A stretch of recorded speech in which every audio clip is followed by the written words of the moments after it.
Hello and welcome to the American Journal of Psychiatry Residence Journal podcast series. My name is Jason Garner, an associate editor of the Residence Journal and a second-year child and adolescent psychiatry fellow at the University of Washington Seattle Children's Hospital program. In this month's episode, I'm interviewing Dr. Kathleen Myers. She's the director of the Telemental Health Service here at Seattle Children's Hospital and a professor of psychiatry and behavioral sciences at the University of Washington School of Medicine. She's also the co-chair of the Telepsychiatry Committee at the American Academy of Child and Adolescent Psychiatry and has co-authored practice parameters and guidelines for telemental health for ACAP and for the American Telemedicine Association. She's also a rotation supervisor for the Bipolar Disorders elective here at Seattle Children's Hospital. Dr. Myers, thank you so much for agreeing to be interviewed today. Thank you, Dr. Garner. So first of all, I was wondering if you could just give our listeners some background on your professional journey, as well as kind of what sparked your interest in pediatric or early onset bipolar disorder. Well, as for so many things, my interest started probably early in my training as a general resident. I had done an elective with Dr. David Dunner at Harborview Medical Center at the University of Washington. And it was pretty amazing how folks could switch between being depressed or feeling normal and then being manic. It was just really fascinating, and so I developed an interest in it. When I then rotated into child and adolescent psychiatry, there wasn't so much being said about early onset bipolar disorder, and that interest probably came more later in my career, especially as national interest grew in early onset bipolar disorder. I was at that time at the University of Minnesota and had the opportunity to work with Paula Clayton, who was a well-known national leader in bipolar disorder in adults. Therefore, my interest in bipolar disorder really crystallized during that time. I'm also wondering if you could just let our listeners know, how is early onset bipolar disorder defined? So that's a really excellent question. I think some folks use the term early onset to mean anything that onsets before the age of 18 that has manic or hypomanic features. That would include children as well as adolescents. But more specifically, investigators who work with children talk about prepubertal onset bipolar disorder. And really, the similarity between adolescent onset and pre-adolescent or prepubertal onset bipolar disorder have many similar features, but there are also different characteristics to consider. You mentioned that there are some crossovers as well as some differences in the clinical features between sort of early onset and what's considered, typical bipolar disorder. Can you talk a little bit more about that? The similarities in early onset bipolar disorder, whether we're talking about adolescent onset or prepubertal onset, probably has to do with the presentation. I think the most common presentation in both age groups is irritability. Often this is really severe rages or temper tantrums that are not there all the time and may be accompanied by changes in sleep and other mood disturbances. And because of the work that was done during the 90s that associated serious rage episodes with a diagnosis of bipolar disorder, many families now come in because of that. But also many of the rages that the children are having are really worrisome and disturbing. The other most common crossover or similarity in both of these age groups has to be dysphoria or depression. It's not at all uncommon to see a child who's quite sad or depressed.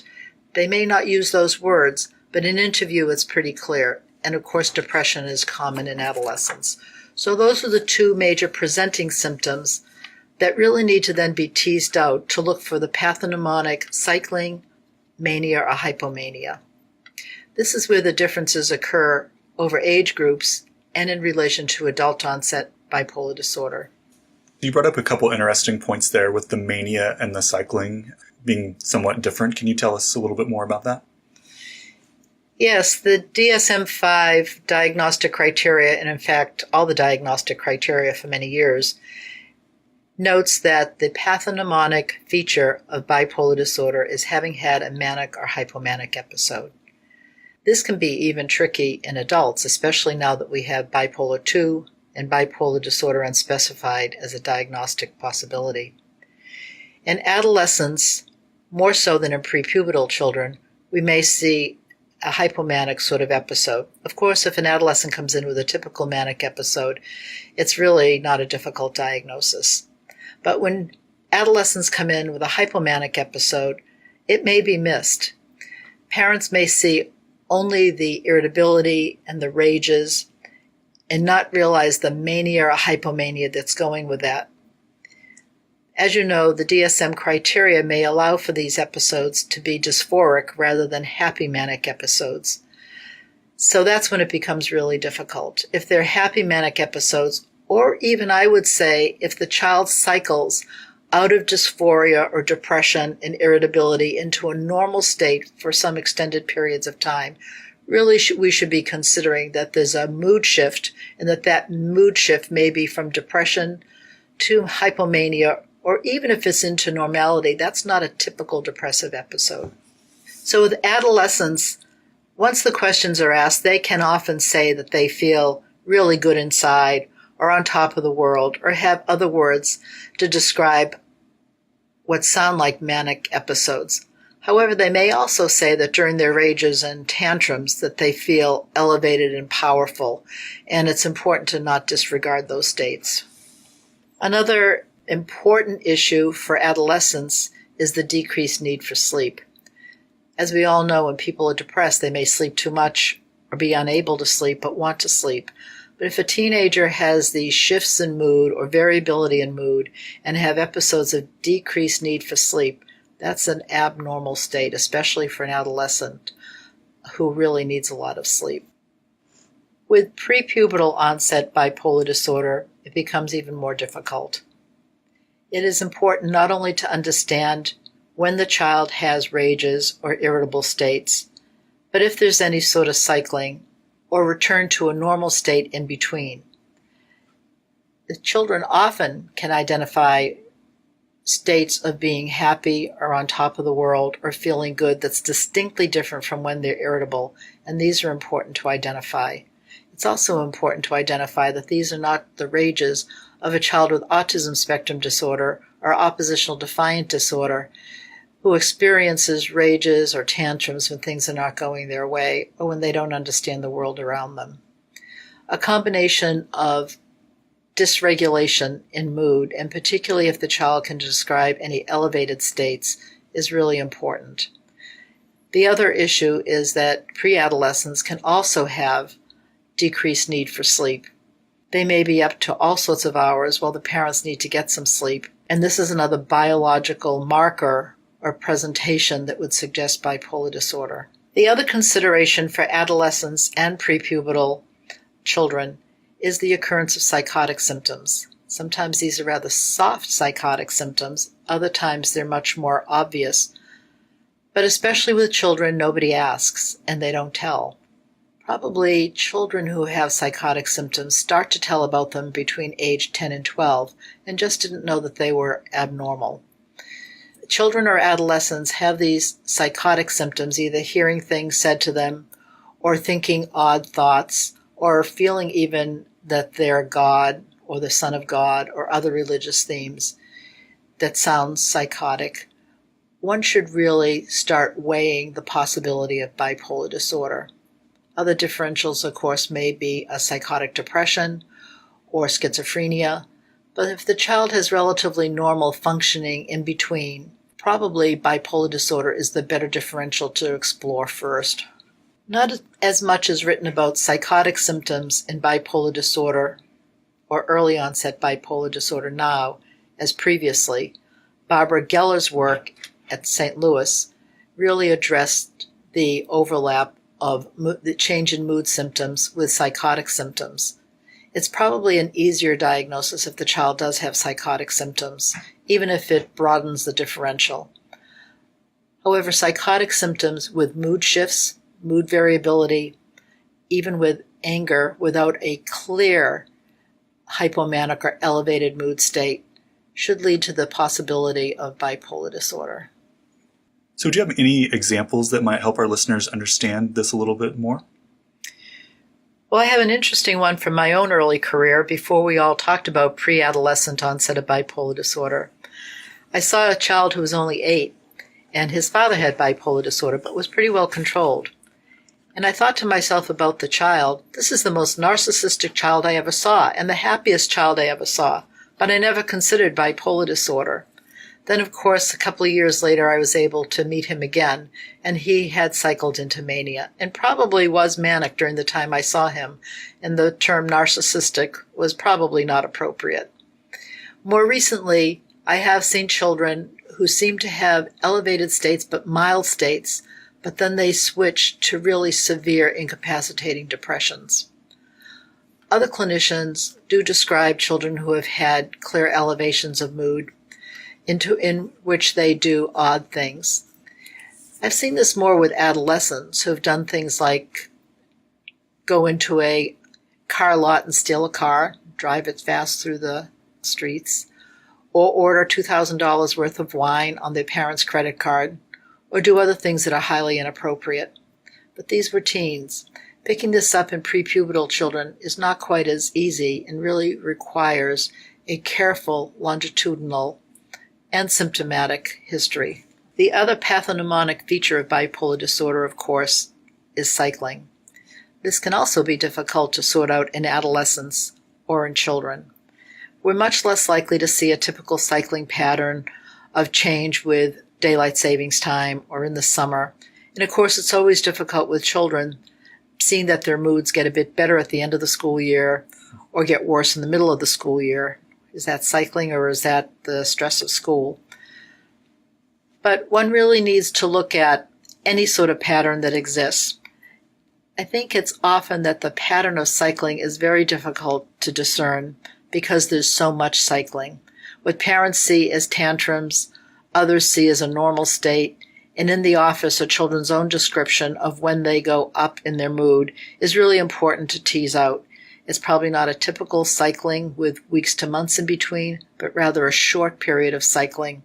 And so it may just appear that the child has lots of tantrums, or the child has long periods of feeling okay, and no one knows what to really make of the episodes when they're a bit more happy.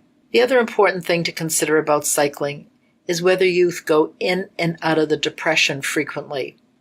For instance, they may frequently cycle into a normative or euthymic state, but then quickly dip down into depression again with virtually no stress. Would we call this cycling? Probably. Would we call it hypomania or mania? Probably not, but one really needs to think about whether these youth are on their way to bipolar II disorder, because typical depression does not have elevations into a normal euthymic state and then a dip down again. Because early onset bipolar disorder seems to be associated with so many mood shifts, the DSM criteria of rapid cycling doesn't fit so well. One has to maintain a full 2 weeks or more of each mood state in order to qualify for rapid cycling. I think that most clinicians who see youth with early onset bipolar disorder would note that these episodes of mood shifts don't last quite that long, or if they last that long, they're also accompanied by other mood shifts in between. Years ago, Goodwin and Jameson noted that bipolar disorder is really marked by multiple different types of mood shifts. Many individuals are shifting all the time, even if their major manic episodes and major depressive episodes are under good control. They still have episodes of dysthymia, hypomania, and just other shifts. They have short fuses.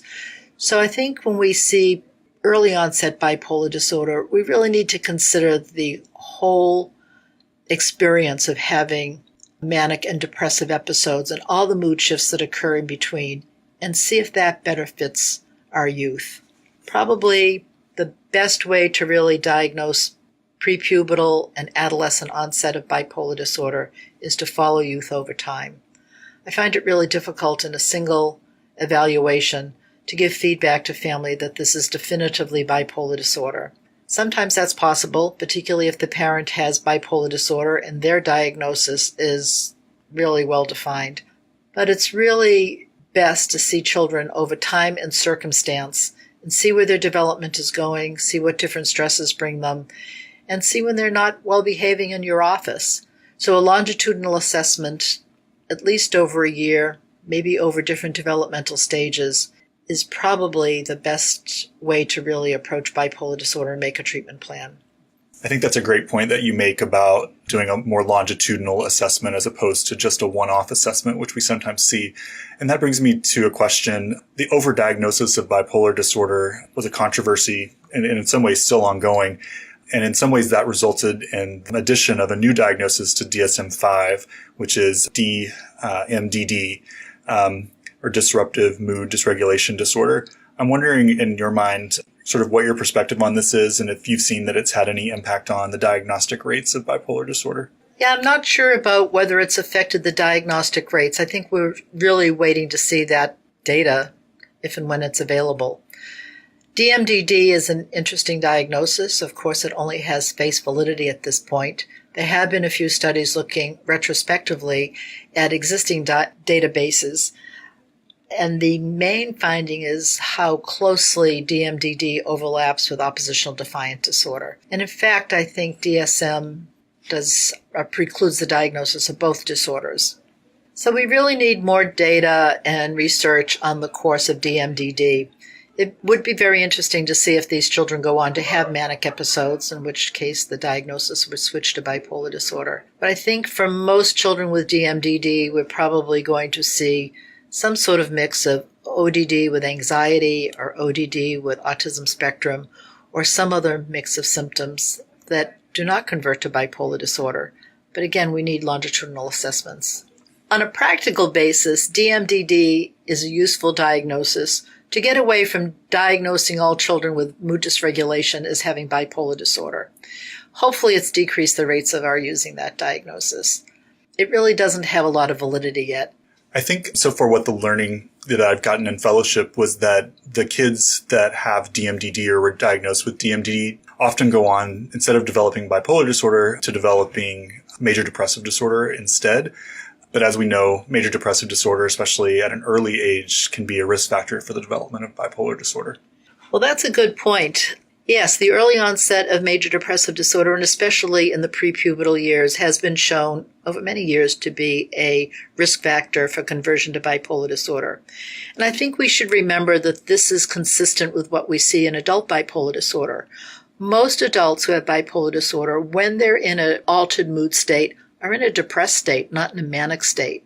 And as I noted previously, Goodwin and Jameson have noted that there are many mood states that the adults switch between. So considering major depressive disorder in the early years as a risk for going on to develop mania is really a serious consideration, and also is one of the reasons to warrant longitudinal assessment. Speaking of the risk factors for bipolar disorder, at the recent annual meeting at ACAP here in Seattle, I attended a symposium that was talking about the offspring of patients who have bipolar disorder. And sometimes in clinic, I'll have children who have parents with bipolar disorder. And I'm wondering what kind of guidance you give to the children and the parents about kind of what to expect if they have a parent with bipolar disorder and what that does to their risk.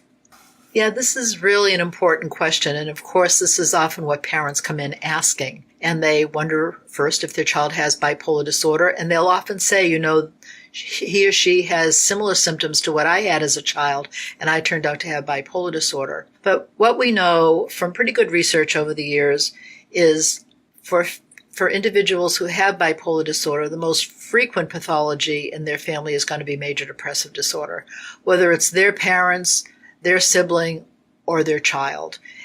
So playing the odds, we can say your child is presenting with depression and most likely will continue to have depression. But a subset of those kids are going to have bipolar disorder. And the real question comes up about on which end of the treatment spectrum do we err? Undertreating or overtreating? Or perhaps I spoke too quickly. It's whether we err on the side of underdiagnosing or overdiagnosing. And then, of course, whether undertreating or overtreating. You bring up a good point with treatment. How do you approach the treatment of pediatric bipolar disorder? Well, as we discussed previously, usually there's a lot of discussion about whether it is or is not pediatric bipolar disorder or adolescent onset bipolar disorder. I think the first thing is to do as thorough a workup as possible, which usually includes typical labs including thyroid and other organs. One has to decide whether to do an MRI scan.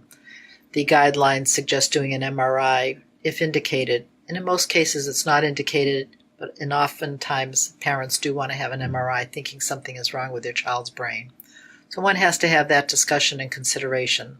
Moving on from there, this really takes a considerable discussion with parents, again, whether to err on the side of undertreating or overtreating.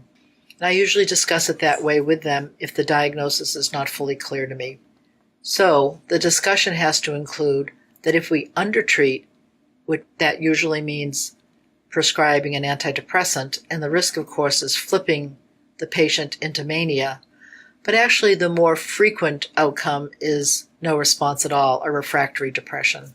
On the other end is the risk of overtreating and prescribing a neuroleptic or a mood stabilizer, meaning an anticonvulsant such as lithium, lamotrigine, or even Depakote. Each of these medicines has its own side effects and complications, and if we start this at an early age, we're somewhat saying to ourselves and to the family implicitly, we're talking about long-term treatment with these medications. And the question is, what's going to happen? We don't really have longitudinal studies to tell us what's going to happen. We think that they're safe, but we all know that the neuroleptics in particular do lead to considerable weight gain and metabolic syndrome, which has become a major concern. So one approach that seems to be gaining some popularity is to use lamotrigine. But for youth who are really dysregulated, the amount of time it takes to titrate up lamotrigine and its benefits for severe dysregulation are really not well shown. Many of these youth are going to have a neuroleptic for the short term, maybe for the long term. And the question becomes whether or not, with a mood stabilizer or neuroleptic on board, whether an antidepressant should be added. Guidelines of care generally say no, but in clinical practice, it's not unusual to add at least a low dose, and maybe even a regular dose, of an antidepressant when covered by a neuroleptic or mood stabilizer. In the current climate of trying to de-prescribe or minimize medications we're giving to children, bipolar disorder continues to be one of the conditions in which polypharmacy is common and may continue. It's not easy to find a single medication that's going to do all, but I do think that's why neuroleptics have become rather common in treating bipolar disorder, and recent research indicates that neuroleptics, particularly risperidone, may even be preferable over medication like lithium or Depakote. I think those are great points about treatment with medications. I'm wondering if you have any thoughts on current psychotherapies that are available for the treatment of bipolar disorder? Yes, so there are a couple of options. One is called interpersonal social rhythm therapy that was developed by Ellen Frank at the University of Pittsburgh. Tina Goldstein, also at Pittsburgh, has trialed this with adolescents having bipolar disorder and found pretty good results. IPSRT is a variation of cognitive behavioral therapy, and so the evidence base could be considered fairly strong, as CBT has been studied extensively with adolescents. IPSRT may be best to start when the adolescent is in a depressed phase, not in a manic phase, as it's difficult to engage during that time. For prepubertal children, Mary Fristad at Ohio State has developed an intervention for parents to use with young children with bipolar disorder. That evidence base is also strong and relies on parents as much as on the youth. I particularly like the work of David Miklowitz, now at Colorado, who talks about life skills or family work for individuals with bipolar disorder, and this work can be extended to adolescents. I was wondering if you could give us a better understanding of what the IPSRT looks like.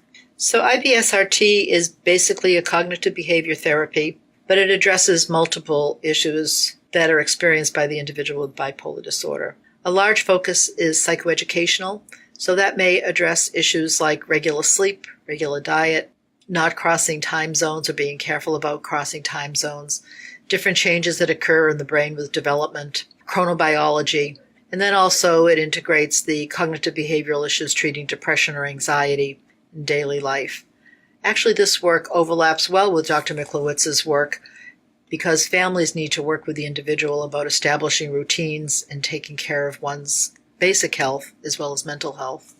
One other thing I would add about IPSRT, cognitive behavior therapy, or the family work done by Dr. Miklowitz is especially important to focus on nutrition these days, considering the medications that these youth are likely to have sometime during their treatment. While there's not a good amount of research yet to show how nutrition may help metabolic control and development. There's a beginning evidence base. Whenever a youth is about to start a medication that has hyperphagia and weight gain associated with it, there should really be a component of nutritional counseling. One last point about medications, which are pretty complicated, is whether to treat a child with depression who's medication naive but has a bipolar parent. At the Academy meeting in Seattle, a group noted that lorazepam is their treatment of choice to start treating these youth, even before starting any sort of SSRI antidepressant. Data supporting this view is still forthcoming, but it's really interesting to know that a group of specialists in early onset bipolar disorder are advocating the start of treatment for depression with a neuroleptic, not with an antidepressant or even a mood stabilizer. So one of the concerns when we follow these youth longitudinally is what happens when they're ready to leave home and go to college. Research for many years has shown that first episodes of psychosis and of bipolar disorder and major depression often occur when youth go away to college. This is a vulnerable time.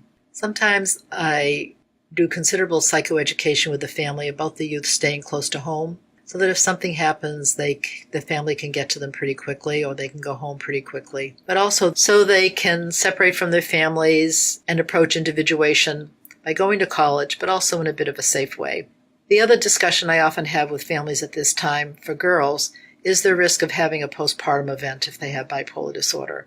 For youth who have struggled with major depression for many years and there's a suspicion of bipolar disorder, if pregnancy can bring out the first episode of mania or more worsening of depression. Sometimes the youth will not remember this discussion as they're about to transition in life, but the mothers will remember. So it's a good psychoeducation to include when counseling about bipolar disorder. Dr. Garner, one other thing I'd like to say about diagnosis is the really broad range of differential diagnosis when a youth comes in with early onset depression or possible bipolar disorder. One must really look at whether there's underlying high-functioning autism. Of course, many of these youth are going to meet criteria for oppositional defiant disorder. Many have already been treated for ADHD. All of these diagnoses may be present. But one of the things that's been really interesting to me is to watch youth over many years who have a lot of affective instability, who seem to have bipolar disorder, but finally, as they get a bit older and all the affective instability has responded to treatment, a number of them seem to have abnormalities in their relatedness and their early development that suggests autism spectrum disorder. Oftentimes then I refer them to the Autism Center and have been genuinely surprised how many come back with a diagnosis of autism. So whether over time these youth really have comorbid autism and bipolar disorder, or whether now in their stable state we've made a mistake and misdiagnosed all the affective instability is unclear, but it also has implications then for whether to start taking away some of the medications as they're older. These are issues that really require good longitudinal assessment and also indicate the comorbidity that occurs with bipolar disorder. So, Dr. Myers, this is obviously a pretty complicated topic. I'm wondering if you had any advice for trainees, some of whom may not go on to child and adolescent psychiatry, but might be interested in the field or wondering what to do about referrals, and then any future directions for research for those aspiring researchers in the audience. So for trainees, the one major point I would say is be cautious. And don't hang your diagnosis on a single visit. Youth may look very different in your office than they do in day-to-day. I think particularly there's a risk of underdiagnosing bipolar disorder because the kids are not coming in looking manic or psychotic. But then there's the risk of overdiagnosing if the youth is having a bad day and is dysregulated. So really, a single consultation session has benefit mostly if the child comes in actively manic. Other times, it's really difficult in a single session. So really use a longitudinal assessment, gather information from both parents and the youth, and don't be afraid to ask about odd thinking or odd experiences the youth has had over time. And also not be afraid to ask youth whether they had these odd experiences as young as 5, 6, or 7 years old. And also to ask the parent who has bipolar disorder what their early life was like. It's often helpful for youth to hear these things about the parent if the parent's willing to share. But the main message really is that a longitudinal assessment is needed. If a child comes in from a primary care doctor for a consultation, and the primary care doctor is willing to do the meds, I'd still ask for something longitudinal. For instance, to have a 2-session initial evaluation and then to ask to see the youth back in 4 or 6 months to see where things are going. One of the difficulties is doctors often sit on a single medication, where a psychiatrist may really manipulate more quickly. For instance, if the primary care physician wants to start an antidepressant and the child really hasn't responded in 4 months, it's really time to make the next step. So for trainees who want to do a lot of consultation work, really integrate into your work seeing the youth back and working closely with the PCP.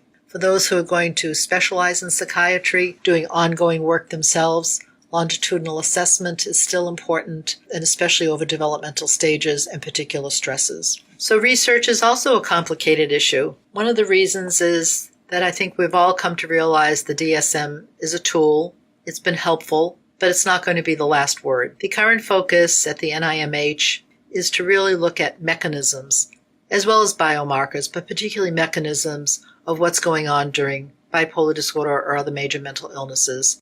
And what's the mechanism if a particular treatment works? There really has not been a major breakthrough in pharmacological treatment of bipolar disorder or other psychiatric disorders in a long time. We have variations on different medications, but nothing's really been novel or a real breakthrough, maybe since the SSRIs were developed. Going forward, in looking at mechanisms of treatment and improvement, it's no longer going to be sufficient to compare one drug against another. We really want to know why different folks respond to one medication and not another. Why a neuroleptic versus lithium? We've always said you're really lucky if you're a lithium responder because it can be a lifesaver. But what are the mechanisms of these medications at the patient level? And what is the mechanism that makes someone switch between depression and mania? Not just the phenotype or phenomenology that we observe, but what is the mechanism? This is really the direction that the NIMH is going. Someday we won't be talking about DSM. We'll be talking about these disorders at a biological, maybe even molecular level, maybe a neurotransmitter level. But for now, our DSM should guide us in determining how to think about treatment paradigms and how patients respond or don't respond. Obviously, a lot more research is needed. I'd suggest that trainees find a mentor. This is difficult to do on one's own. Any research is difficult to get started, and most physicians do not have mentors for research. So an important thing for any trainee is to really find a good mentor who can help them develop paradigms and understanding of bipolar disorder. Thank you. So any concluding statements for our listeners today? Yes, I'd really encourage folks to become involved in treating children with apparent early onset bipolar disorder, both prepubertal children and adolescents. It's really fascinating. It's one of the more interesting disorders that has been recognized for many years. These folks have great opportunity to do well in life. It can be really quite rewarding. Thank you so much for taking the time to do the interview with us today. Thank you.